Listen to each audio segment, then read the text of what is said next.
everyone, welcome back to the channel. So this channel is all about photography related, but I'm going to step out of my comfort zone a little bit, and I feel like we're going to lean into the small business realm as far as marketing and advertising.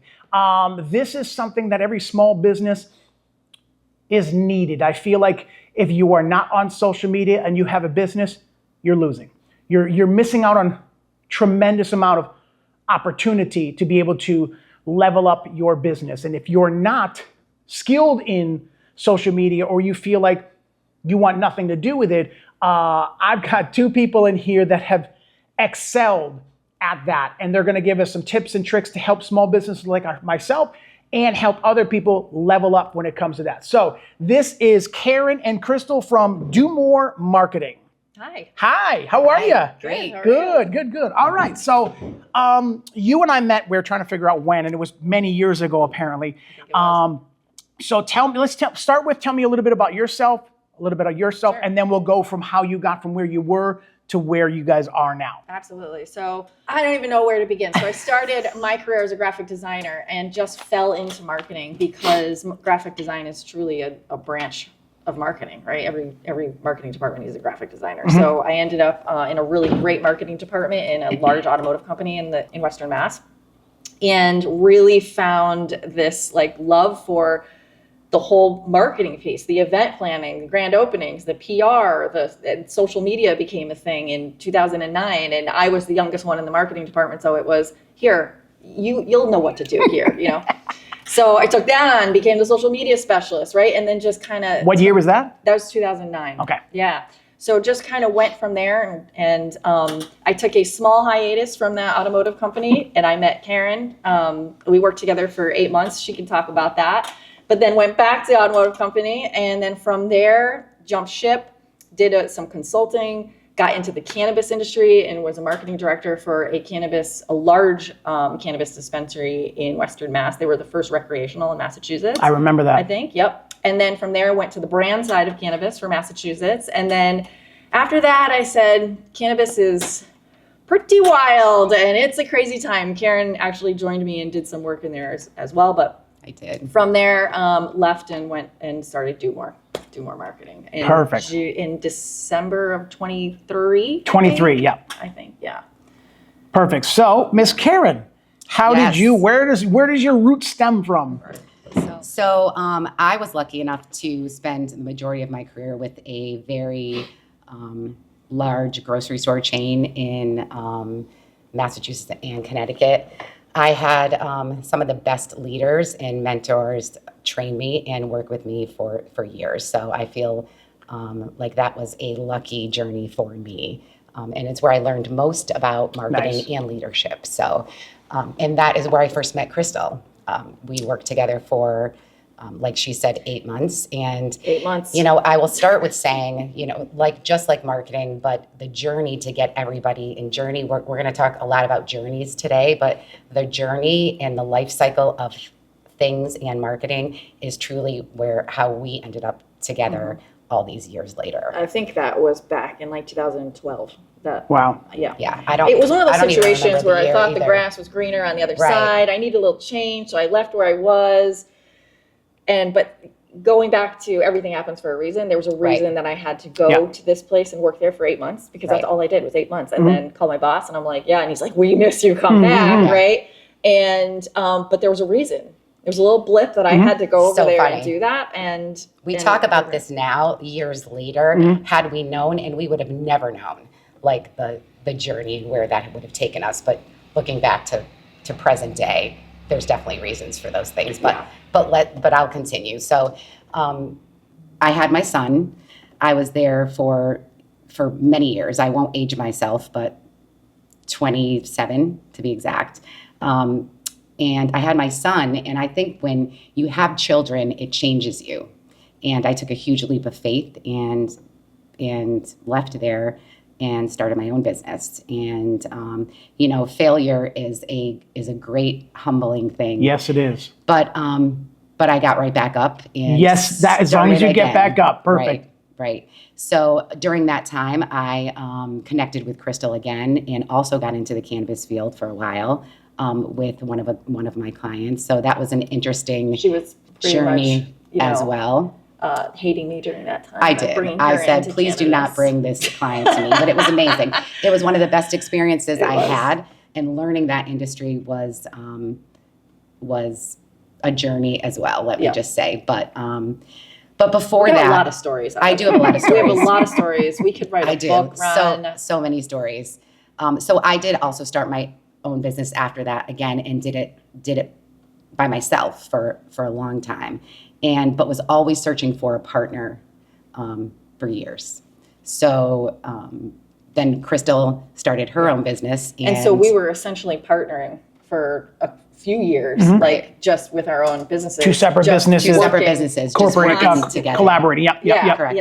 And so when I officially decided to jump and do Domorre Marketing, I'm like, Karen, like, we're just going to do this together officially. And so it just made sense. And so that's where we are. And, it's the last year and a half of working at this capacity, right? And every day it's something new, and every day we grow stronger as partners, and it's been a wild ride, but we're in a phenomenal place. And the growth of Domorre has been, like, I can't even explain, Ron, like how I've been watching. I've been watching amazing. how. So let's talk about the growth for just a second.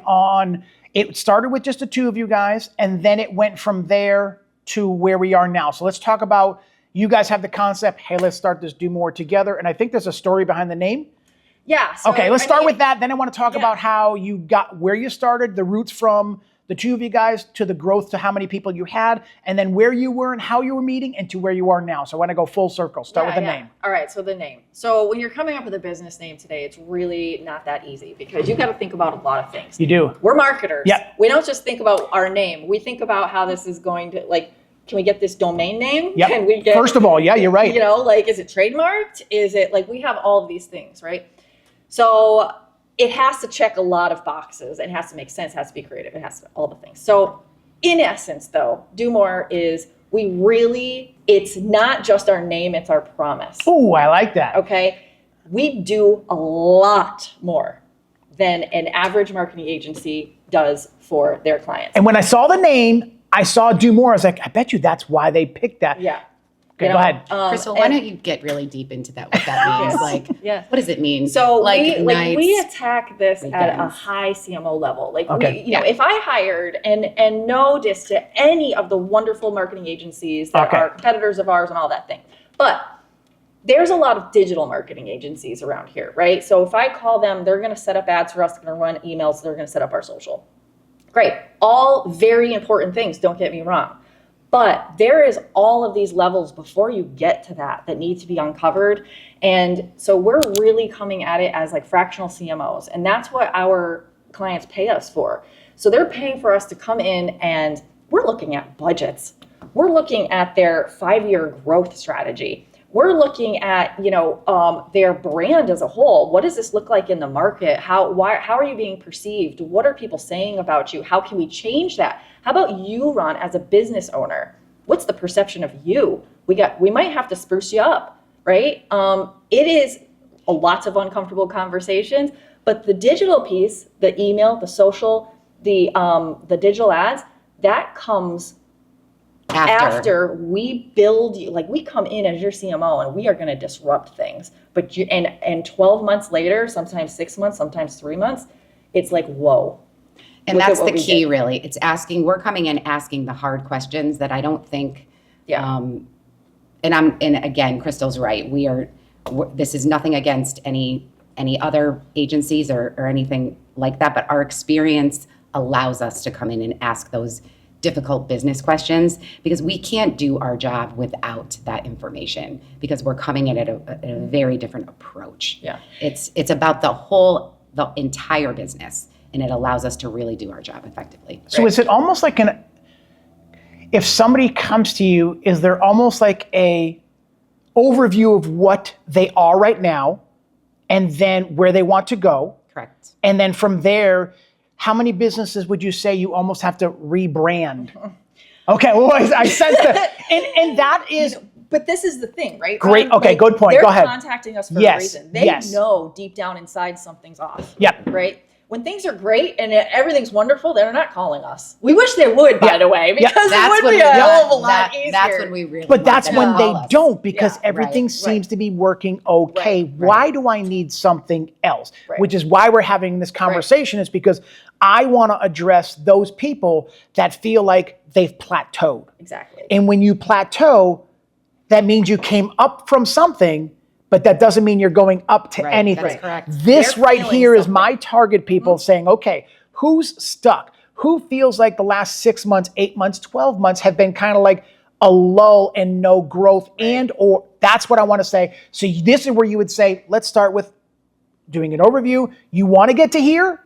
We got to rebrand. Right. We got to restructure and rebrand. And And that yes. hurts sometimes, I It feel like, does. is what you said. Sometimes right. it's hard for them to swallow, but I will also tell you, 9 times out of 10, our conversation on day one is drastically different 60 days in with them. Really? Because there are stuff they don't know, there's stuff we don't know until we get in Fair and enough. we start poking and Yeah. prodding and digging and, oh, you know what?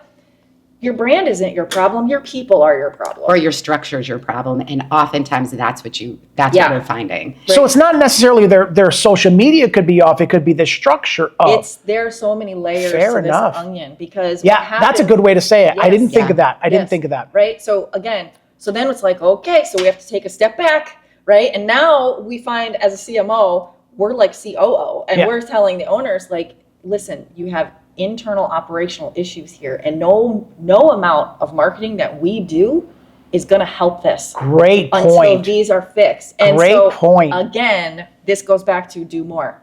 You are not going to get that level of I had of no idea. detail. We're I not just love this. coming Yeah. in and Yeah. saying, let's start a social or email strategy or Run let's buy ads. some Google ads. Yeah. Yeah. Because that's not going to solve sometimes Fair enough. what the overall Yeah. strategy is. Like marketing platforms, programs are not going to fix it sometimes. So that's why we have to go in and really look at all things. Yeah. And that's what we do. And we're truly, the reason we're able to do this is because we've sat in these board meetings when we were the internal people, right?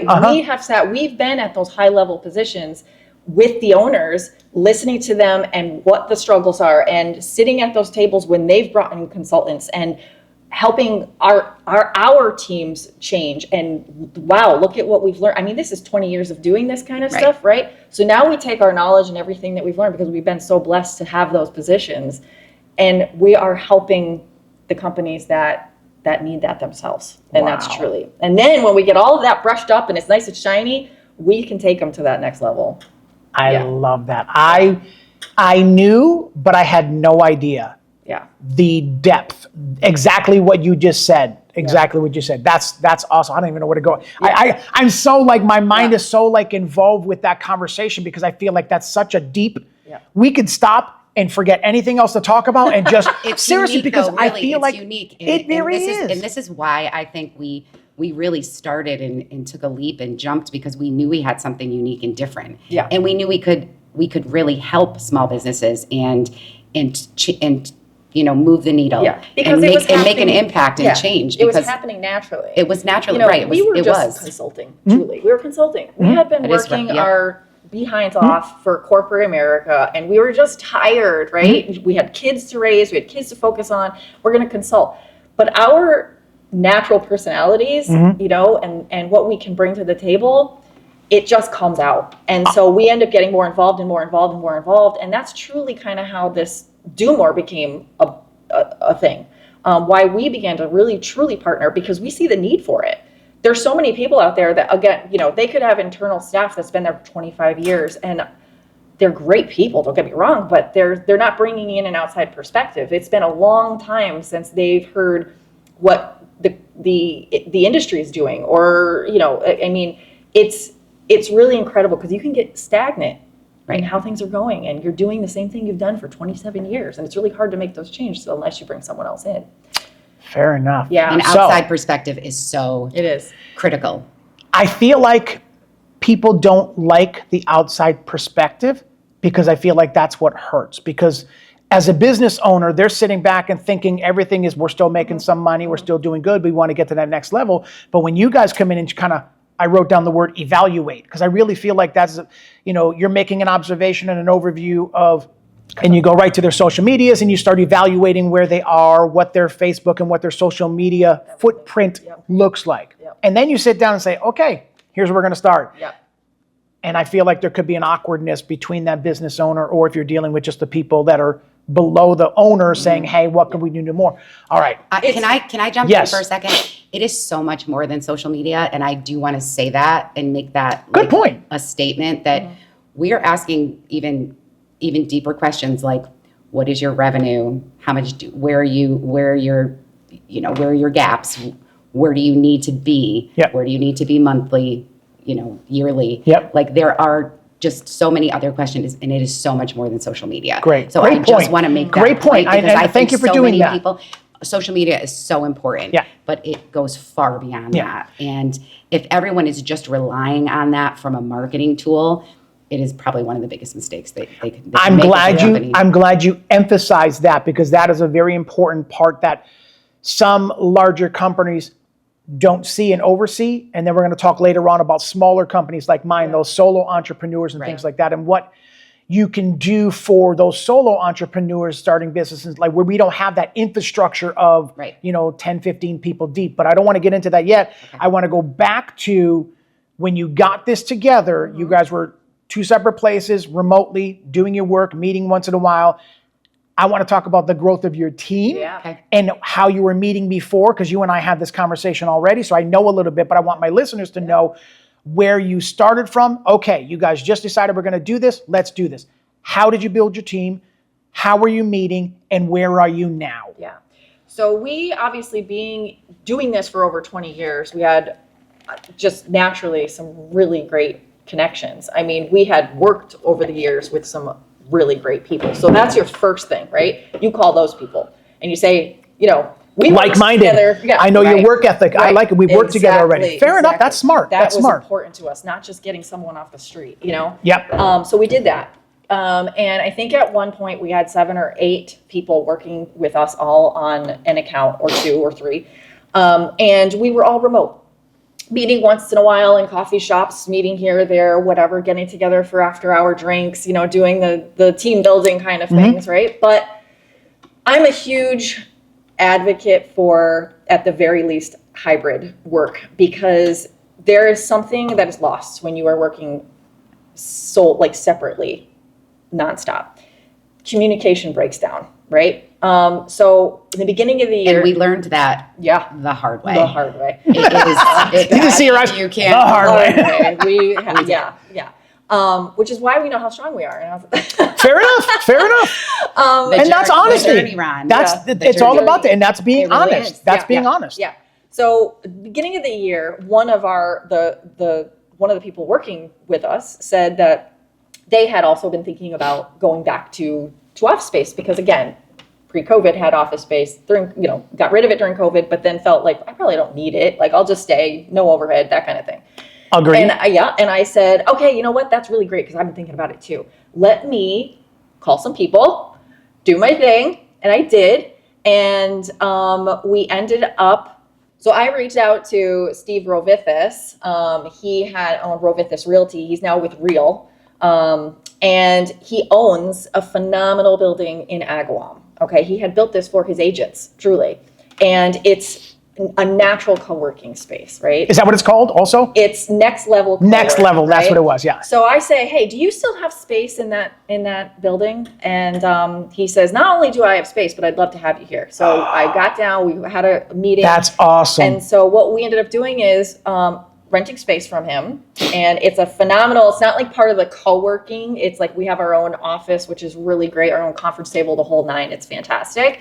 But we ended up branding the building and actually launching it as a full co-working space. So he was looking for someone to come in and market and create it. And then we were looking for space. Again, synergy, right? Everything happens for a reason. As soon as you were saying that, because you and I had this conversation already, so I knew where the conversation was going, but I wanted my listeners to know, reaching out to somebody, hey, do you know something about blah, blah, blah? If you don't, can you send me in the right direction? You found a realtor who had a space, who was looking to rent, and you were looking to rent, who needed branding. synergy. This This stuff. is Yeah. what it's all about, and I think we'll talk about it later. But this is how much was this? This was the networking. This is the networking piece that we're Yes! gonna keep pushing. I met later. Steve 10 years ago, right? I met you 10 Yep. years ago, probably. Yep. I met Karen, 15 years ago. It's all about networking, and we can 100%. talk about All that. about But anyway, so that's where we are right now. We absolutely love it. So we started working in the building, in the office together, and we one day I think we looked at each other and we were like, we need to be in an office together, because this is we noticed that day, that week. How many people were on your team at that time? I think we've had, Even when we working moved in, it remotely, was only 4 or 5? Yeah, probably 5 at that Okay. time when we moved Okay. in. And then in the office, we have 3, and then we have people that will come in and Yeah. just work. Yeah. So we, that first week in the office, we were like, oh my God, this was way more productive. Being together in an office, what happens is you're hearing the meeting that they're having. So now you're kind of tuned into what's happening there. These two are having a conversation over there. So you're like, yep. You don't need to have a meeting for absolutely every little thing. Before it's if there's a sidebar conversation happening on a Google Meet, I'm not privy to it. So I don't know what's going on. Mm-hmm. You know what I mean? And it's not like anyone excludes anybody. It's just, this is how fast we work. And it's oh wait, when was that decision made? Yeah. But it's now allowed it's us kind to of talking all It's openly. allowed us to grow our client base and get things done twice as fast. I mean, and the collaboration just happens. And this is an Agawam, right? Yes. And there is space available. So Perfect. Cute I'm gonna little down. Everything Yeah. we talk about, I'm going to put in the Yes. description down below. But this is the stuff we'll get from you later on. This is for people that are looking to either work remotely or work at a place in an environment. I've been watching your social media for quite a few years now. You personally and everything else like that. I know you love Aruba. We've had that conversation. Yep. But so, and then now the whole do more putting together. I've been watching your social media and watching, because I'm an observer. I'm watching to see, as a business owner, what other people are doing and what other people are not doing. And if I notice what other people are not doing, that's what I tend to gravitate to, which is how this whole podcast came about, is other business owners like me, self-employed, things like that, and in photography are not doing this. So I'm like, you know what? I'm going to find an avenue, and I'm just going to bring so much.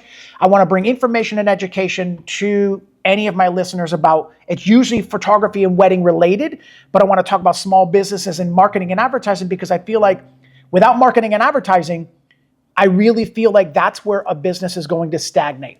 I know so many people who dreadfully hate, strong distaste for social media. I agree. So do we. So do we. How can you help somebody get to you up if they're not going to hire you, or they're not at a level to hire you yet? Financially, they're not there yet. Okay. What advice could you give somebody that has been in business for 3 years and they do baking? Let's just make up a story of baking. How would you approach, because you and I met a couple of months ago at Starbucks. Yep. And you and I had a conversation about certain things. And I walked away with that with so much knowledge about that, because I want to talk to you about what your social media looks like. That whole information you told me about what your Instagram grid should look like as they're looking, that's been gold to me. I really think twice before I put something, because I need to make sure I have a cover of something that looks like what I'm trying to either sell or show. Right. That was gold. I'm going to talk about that in a second.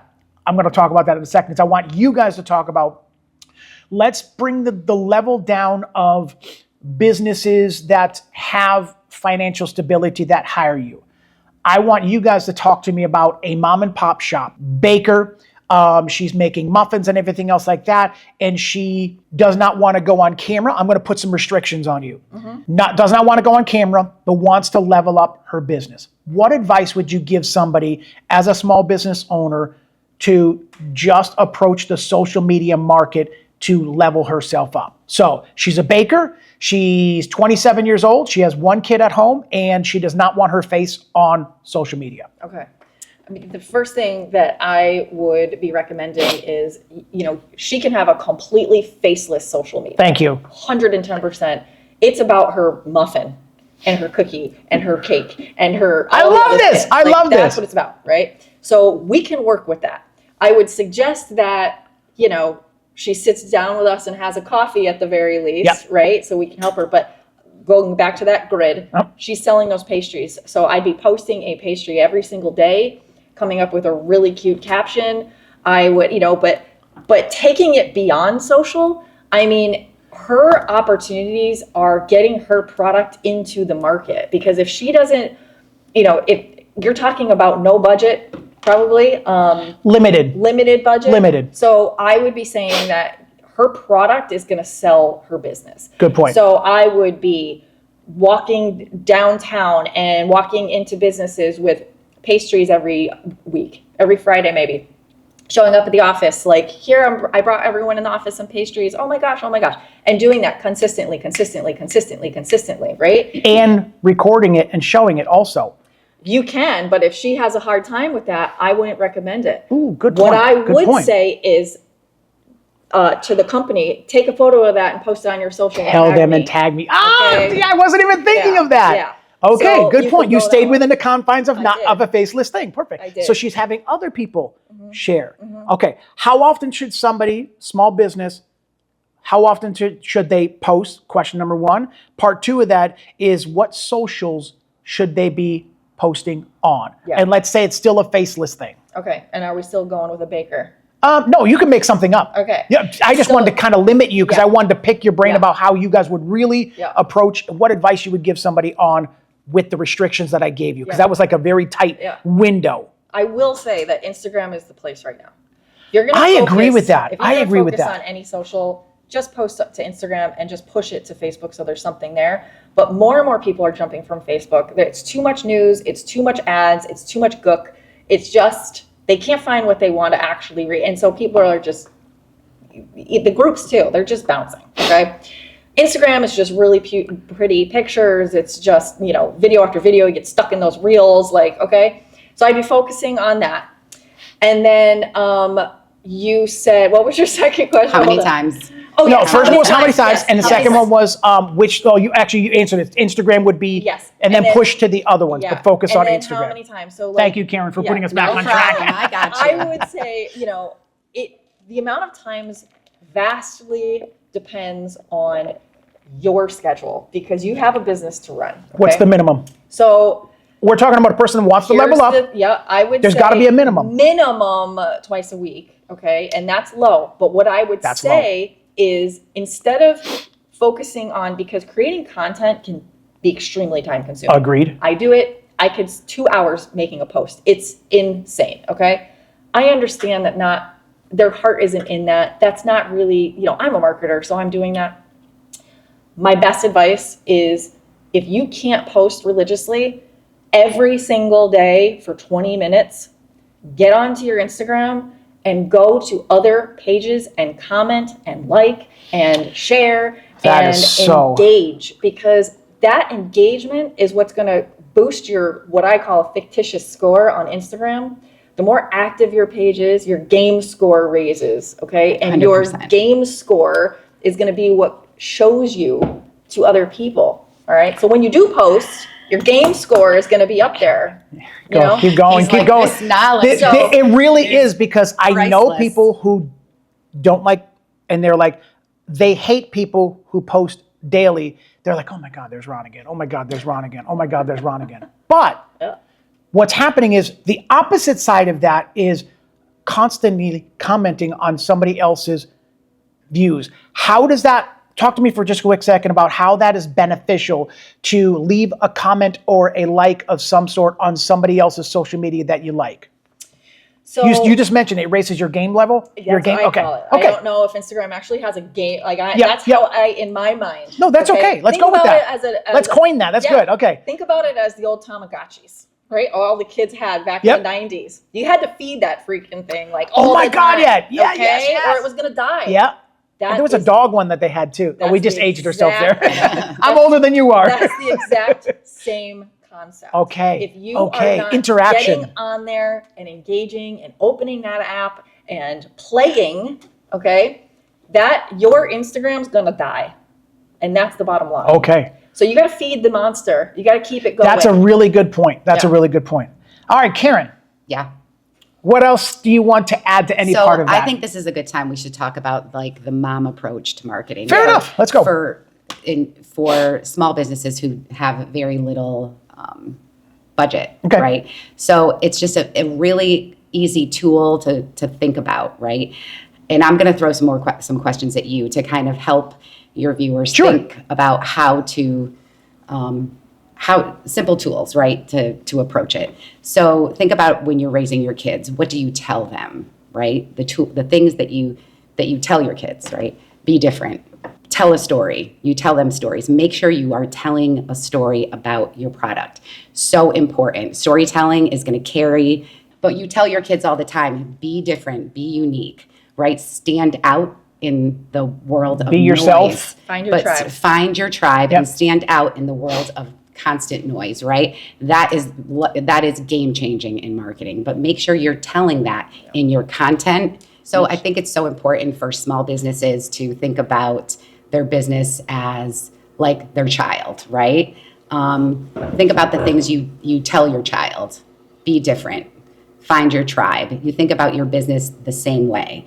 What does that mean to find your tribe as your business, though? What is the business's tribe? That's their customers. Right. That's their circle of people that are going to support them. It's the people they're meeting and networking. That's super important. So you got to find that tribe because not everyone. Right. Not everyone is going to like you or your product. Make sure you're targeting to your customers. Got it. Right. You can't target to everybody. Right. You want to make sure you're targeting to your consumer, your audience. So me as a photographer, my target is anybody that's engaged or a mom and dad looking for family pictures, or any businesses that is looking to do professional headshots and branding. So that 3 is what my target would be. You found your tribe. So that's my found your tribe. Ron. So, okay, we have a junkyard owner, and I want you to, what would their tribe be?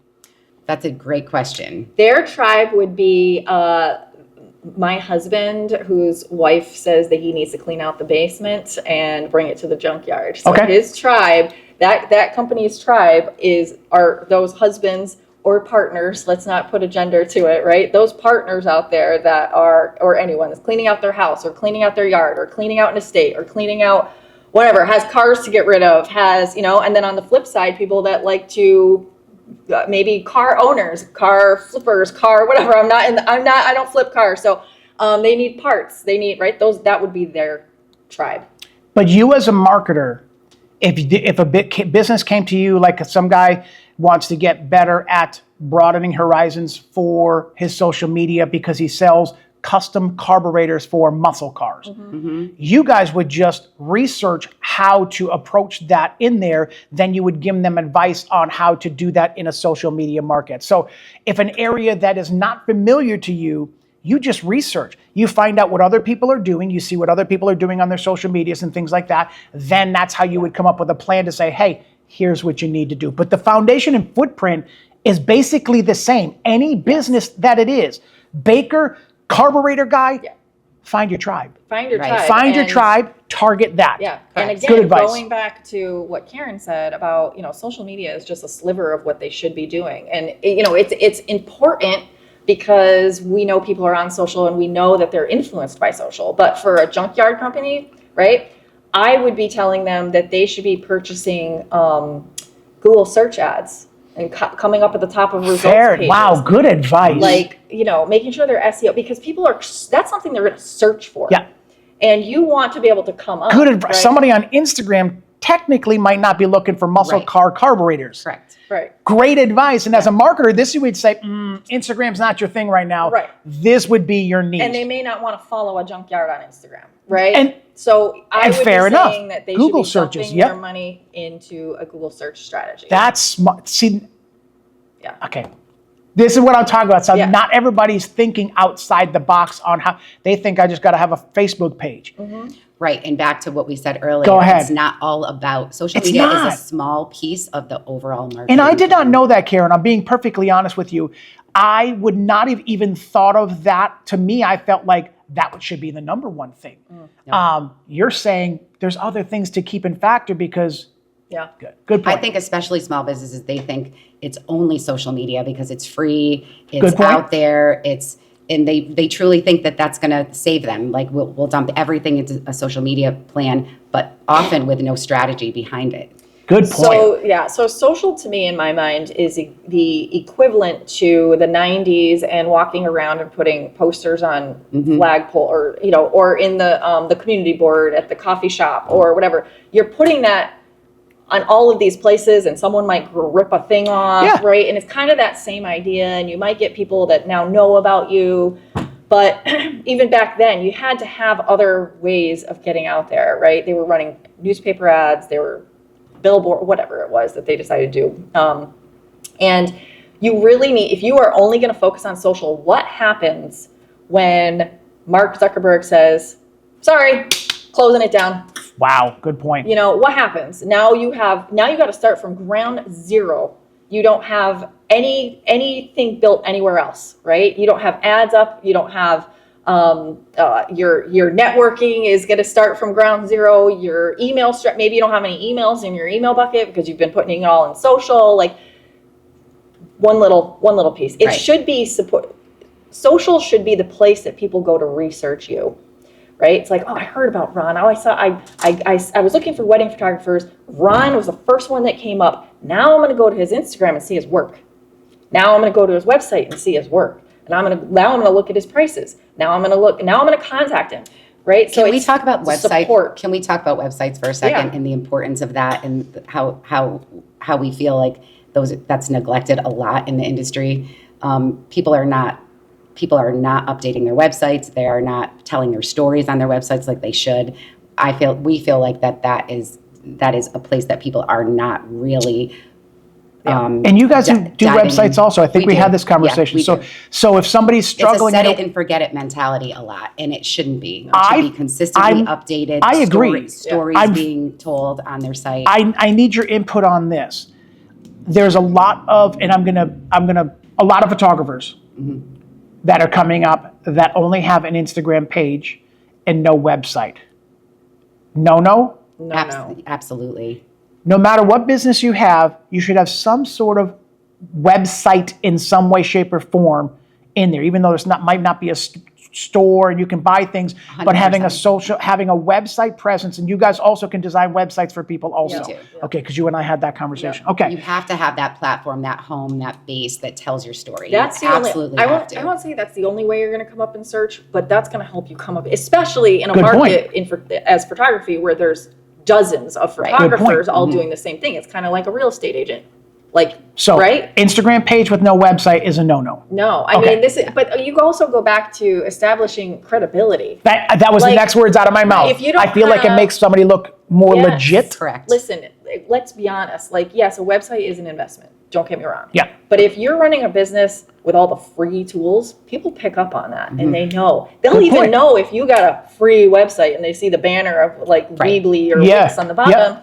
Good point. If clearly no one's hiring you because you can't even afford to get a website, so why am I going to hire you? That is a very, very good point. You got to invest in yourself and your business. Year one, thank you. Let's talk about investments for a second. Year one of somebody's business. Money that comes in, they're still working a full-time job and they're just doing a hobby on the side. How much of whatever they make should be going back into the business, first of all, for, let's say it's a photographer, for gear, and how much into, if you're going to do paid ads and things like that, how much money should be going back into your business?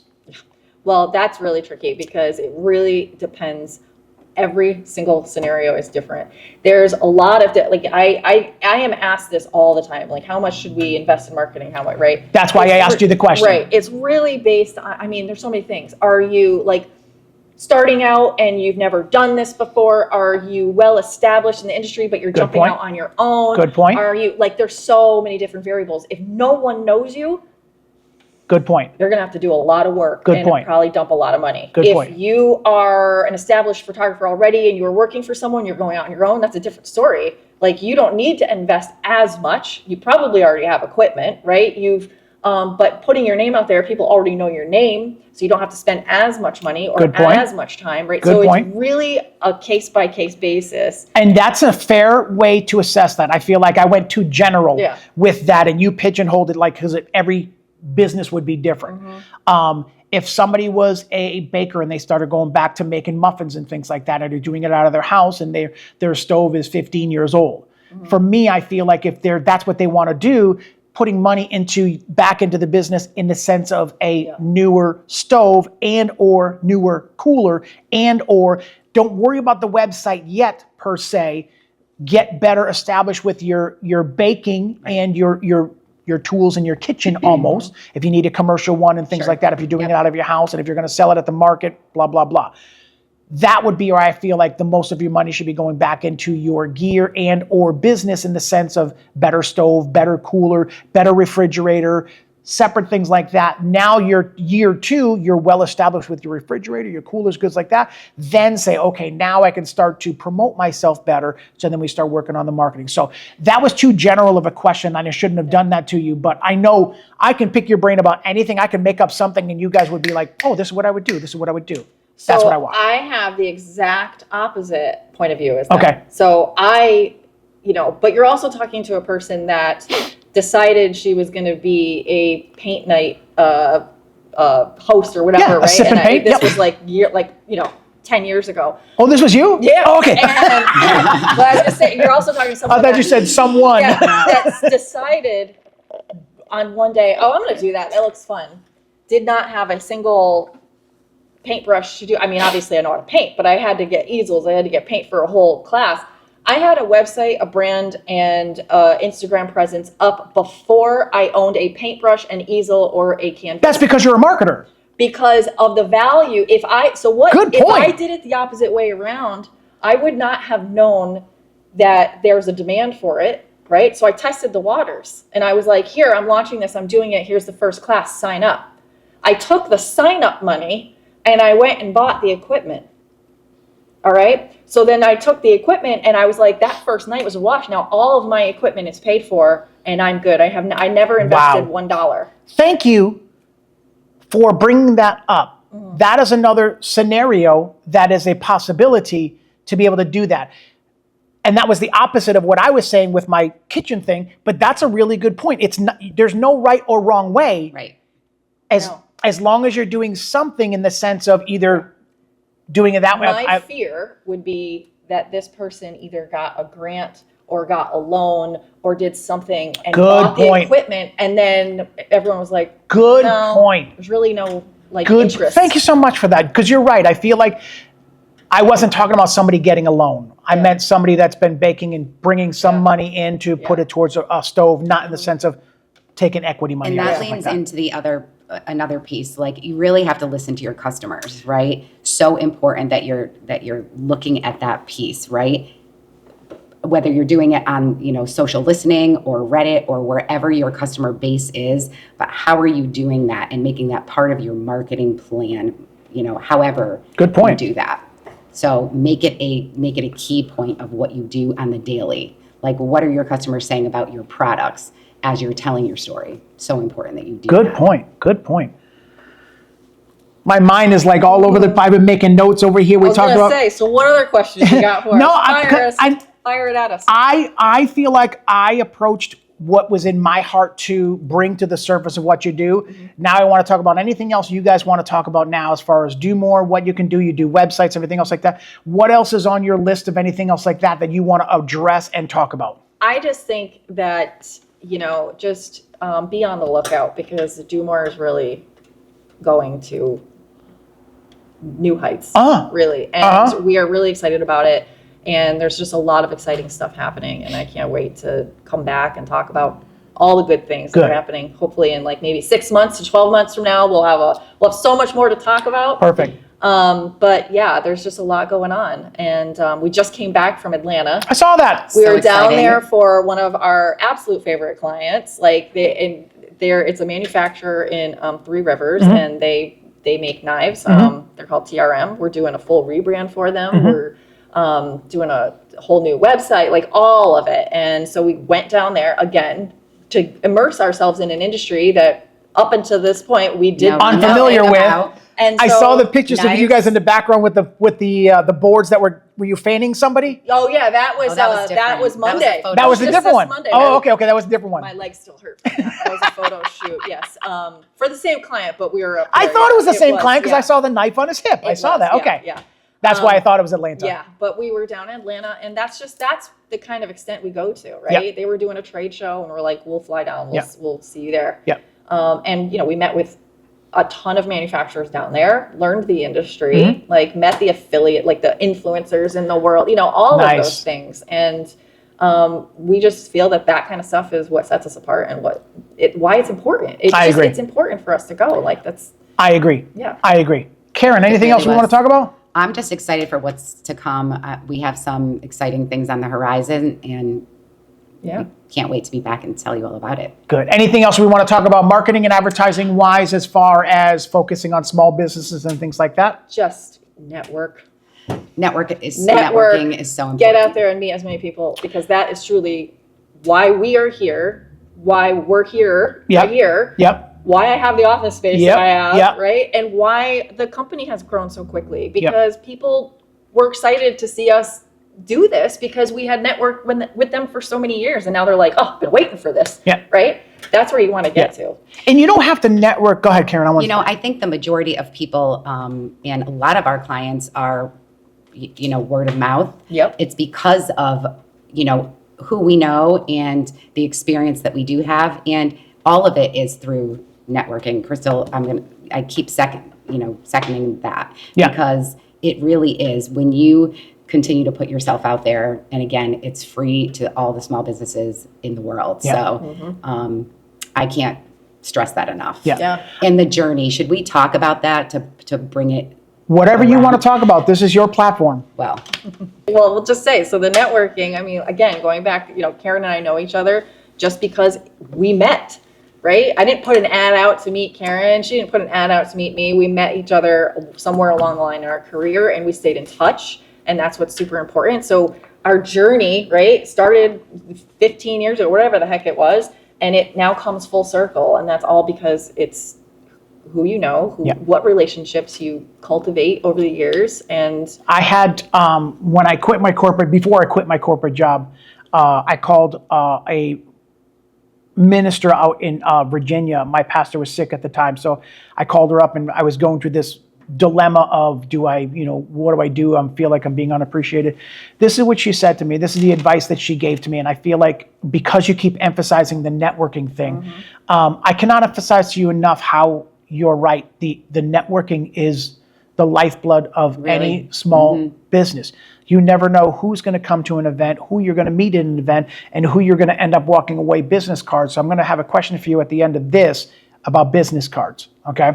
I feel like it's an underrated I think piece we might of have talked information. about this. Yeah. Okay. So the advice they gave me was they just asked me a couple of questions saying, okay, you feel like you're unappreciated. You feel like you've been doing the job. They took all this stuff away from you and so on and so forth.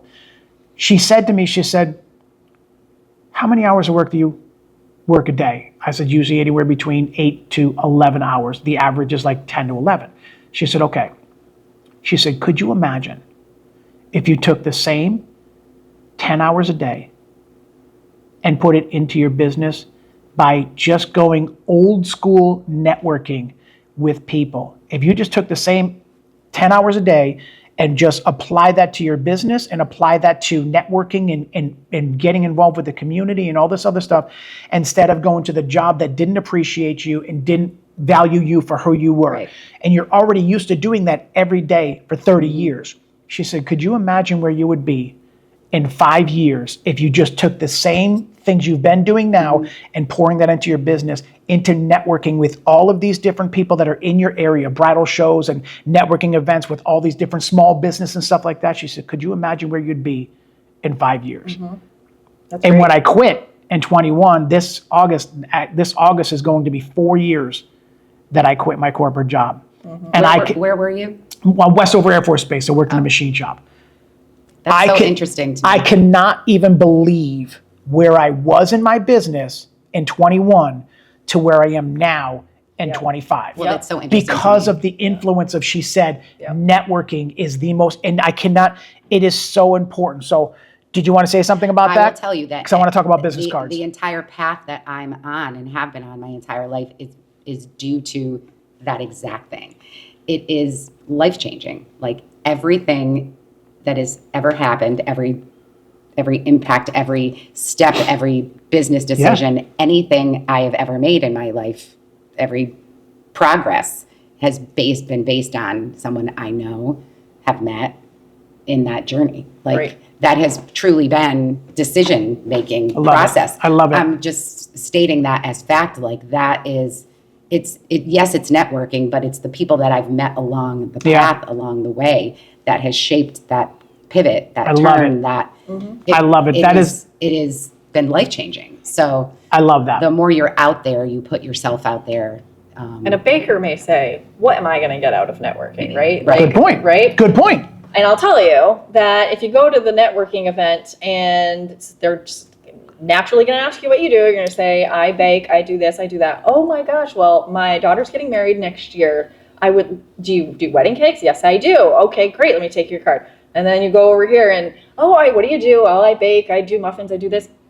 Do you do like platters? Where we do a coffee hour every Friday with the chamber? Yes, I do. Keep going, Crystal. Keep going. Can I order a platter every Friday from you? Yes, you can. Here you go. Like this, there's always going to be, you're going to get something. It might not be from that event, but it will come. But then she meets the owner of the largest hotel based on that at that wedding that wants now full-time catering from her services, and it changes her life. That small, minute thing from going to one tiny event, and that's how it works. It's that simple. snowball effect of the one person. Like I always felt like the next person you meet could be the next 5 clients that you could get by especially getting to know the right person. Getting to know the right person and gets that car dealership. You're like, hey, I was looking for, oh my God, I just met him. I just met them at the network thing. Give him a call. He's a salesperson. He's got whatever Chevy or whatever you're looking for. Give him a call. Maybe you can find something. And now you just connected those 2 people. All right. So you guys are in the digital world. You guys are in the digital marketing when it comes to all of that. And there's no right or wrong answer, but this is just your opinion. Okay? Do you feel like old school business cards out of your pocket you're handing somebody is dead and gone? No, the opposite. Thank you. So hold on. I will say, Ron, this is not my opinion. This is just facts. Okay. And it is, listen, here's the best analogy I can give you, right?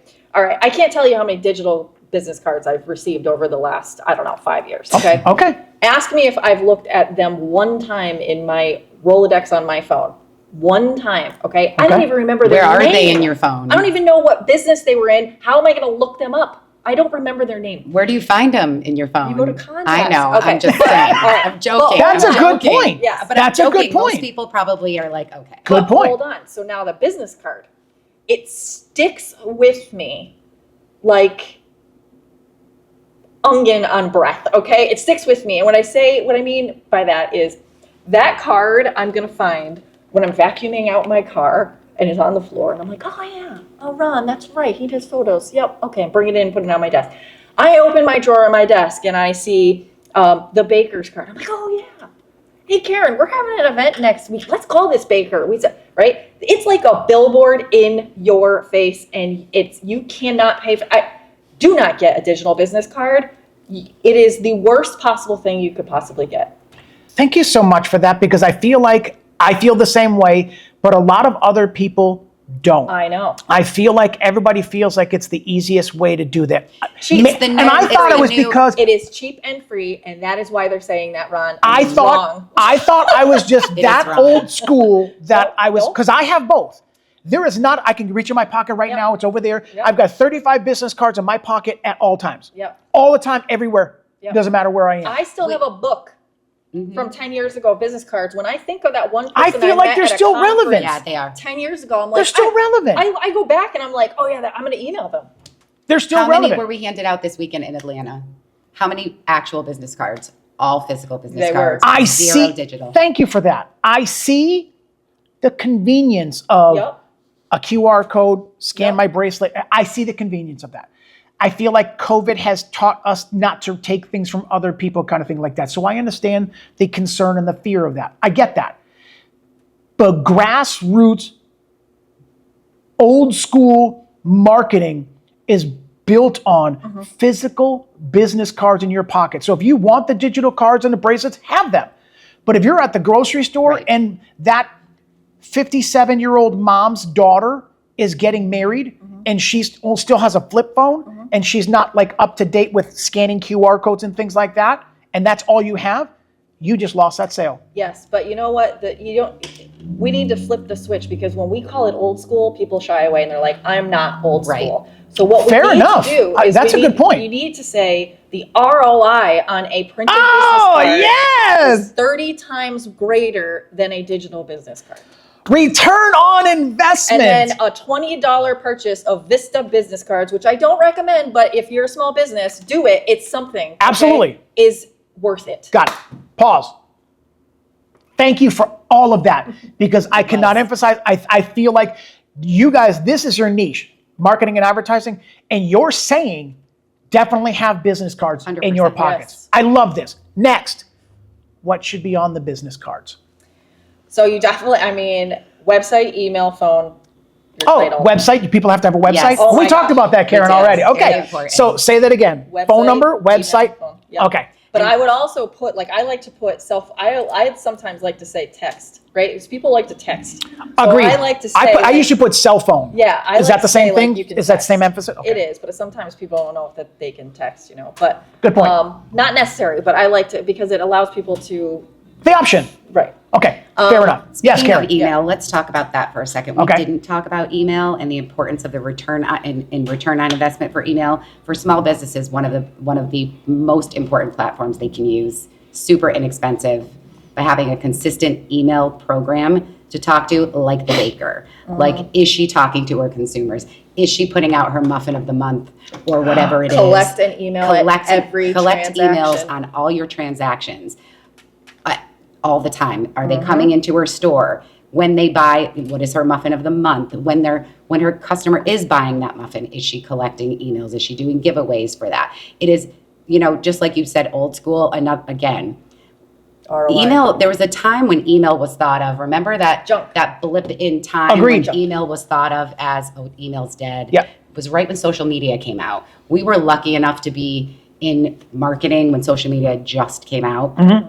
And go through that cycle of what's it going to be? Is it going to be a marketing tool? Can businesses take part in this? And it was a very interesting time in marketing. But look where it has evolved. where it is. Right? It's come Isn't it full crazy? circle, Full because circle. guess what? People are not seeing the return on Instagram Right. anymore, so they're going back to email. Right. So email is alive and well. Do And not discount it. really never, Good point. it really never died. It didn't. It People really just didn't. shied away from it for a while But because it's one. Good point. But this is what Good point. happens. Good One of point, the Karen. top- You're right. Yeah. One You're is right. one of the Yeah. strongest ROI platforms that any business can use, and it's so inexpensive.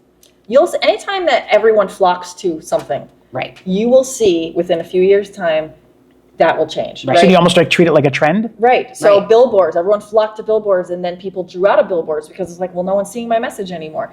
Everyone flocked to social media, right? Well, email. Let's say so. Everyone flocked to doing email marketing because cheap, inexpensive way to get right into someone. Okay, but then everyone was doing email marketing, so they're like, okay, let me go to social. Okay, yay, look it. Now I have this platform where no one's on, and now everyone's on social. So they have to go back, and it's always finding that place where you can stand out.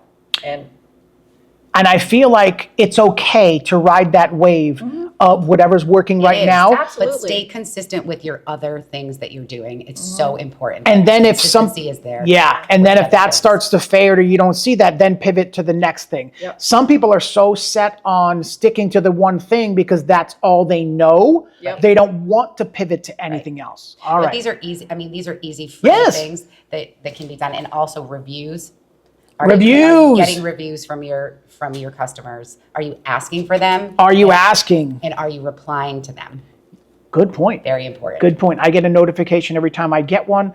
I post them on my social media. I got a Google 5-star review. I reply to all of them when it comes to that. And I do ask all of my clients, as soon as I'm done with my wedding, the next morning I schedule into my software to send them an email at 10 o'clock in the morning the next day. Please review my services, because it's fresh in their mind. Yeah. A review is best within 24 hours of their experience, because I feel like it's going to be the freshest. Like, oh my God, that gender reveal was so amazing. Oh, I'm going to give Ron a great review and everything. And it's fresh in their mind. If you're asking for reviews 3 months later, they're like, oh God, we had a good time, but what, it's not as fresh. So reviews are very, very important. And I agree with nothing's that. changed, right? Like if you're, out with your friends and your friend is recommending someone to you, that is the same socially, right? People are gonna buy, purchase, engage with someone who's recommending them from their peers. Got it. That is no different, right? So make sure you're listening to that. So Good important. point. All right. Okay. Anything else? I feel like there is a mound of information in all of that. We'll have to just come back. Yeah, and I am up for that. If you guys want to come back in 6 months after, I'm fine with that, because I feel like where you guys were 2-3 years ago and how you transitioned to where you are right now, and then that level up to where you guys are right now, I can't wait to see where you guys are in 2, 3, 4 years from now, the leveling up from where you guys are, getting all the clients that you're doing. And like I said, what you guys are doing in this area of Western Mass, which you travel to Atlanta, so are you subject to, you're not just Western Mass, you're Western Mass based, Correct. But you're open to everywhere. Good. Yep. Good. All right. So tell me where they can find you on social media. Domorre Group. Is it at? Yep. Any hyphens, any underscores? No, sir. And I'm going to put it all in the descriptions down below, all your information, your website, your social medias are going to be there. And then I'll put your links down the bottom over there also for your social medias also. So, all right, anything else last time? Anything else we want to touch on? Karen, you've got a list. We're good over here? I don't think so. All right. I think we're good. I feel like we hit everything, crossed every T and dotted every I. Yep. Yes. Awesome. All right. Wow, that was a lot of information, and I feel like it could be a little bit overwhelming, but if you just look at and digest, there's a lot of things in there, but not everything is for you. So find the things that pertain to you. If you're a small business and you're looking to level up and you're looking for how would be the best way to do that, you heard it from the professionals. Networking 101. Putting yourselves in places that other people you can network with is the bottom and the foundation of any small business to level up. We found out business cards are still alive. Email is still alive, and I love that. So I want to thank Karen and Crystal for coming onto the channel for Beyond the Lens. This is all about marketing and advertising and helping large businesses and small businesses level up. From whatever level you're on, there's always a level higher. If you feel like you're at a plateau and you're just kind of like just sailing along and you're not seeing any rise and you're not seeing any low, you can stay there, or you can do something to level up. So thank you guys for coming back to the channel. Remember to smile more, because it sure does hurt less. Peace.